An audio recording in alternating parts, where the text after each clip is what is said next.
Hi, I'm James. I'm a knee, foot and ankle specialist, and today I'm going to talk you through the key differences in the Brooks Cascadia 18 and the HOKA Speedgoat 6.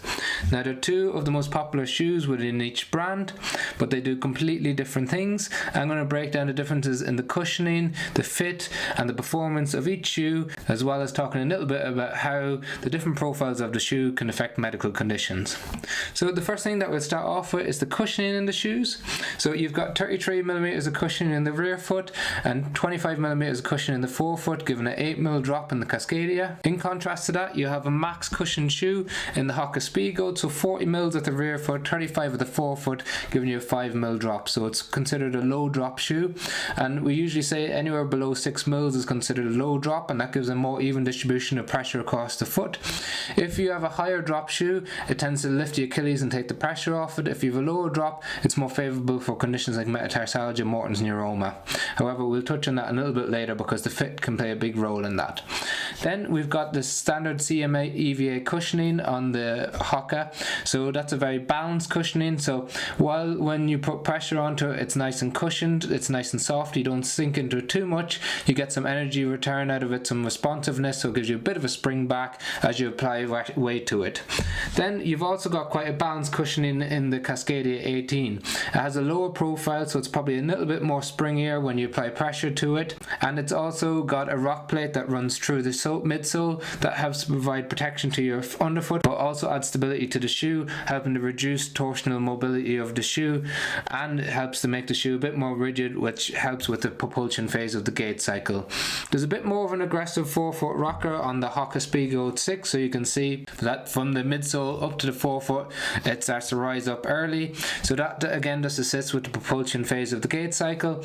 And it's got a relatively large posterior lateral heel bevel, so that just means you've got a bit of a bumper on the inside of the shoe, so when you make contact with the ground it helps keep you centered in the shoe, alongside these large sidewalls that sit on the side of the heel and slightly on towards the forefoot of the shoe. You've got milder sidewalls on the Cascadia 18, and the sidewalls just come up and cradle the heel in the shoe to help to stop it moving from side to side when you're changing direction or going downhill.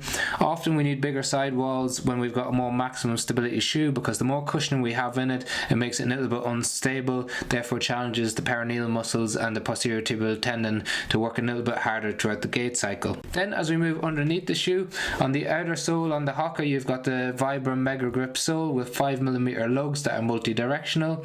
You've got Brooks's Trail Tack green rubber outsole that's 25% recycled material, and it's got 4.5mm multi-directional lugs. So with the Vibram sole you get excellent traction, especially on wet and muddy terrain, on rocky terrain. It really grips that surface underneath. This shoe is also really good as a road to trail shoe. Because of the geometry of the shoe and the amount of cushion in it, you can get away with road runs and then transitioning onto the trail. I wouldn't recommend running on the road all the time, as we tend to find the Vibram Mega Grip wears them pretty quick and it won't be as useful on the trail. You can do some road running on the Cascadia, but really it's Brooks all-rounder trail shoe for on the trails rather than on the road.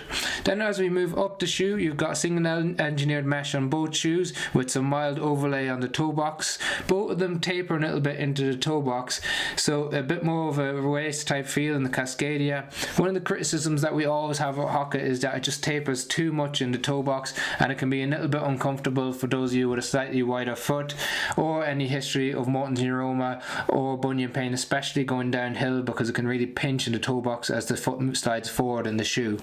You have a wider version available in the Cascadia 18, and then as we move up the shoe you've got a nice padded gusseted tongue on the Brooks Cascadia. You've got a gusseted tongue that's really thin on the Speedgoat. It's another criticism that we have with the Speedgoat.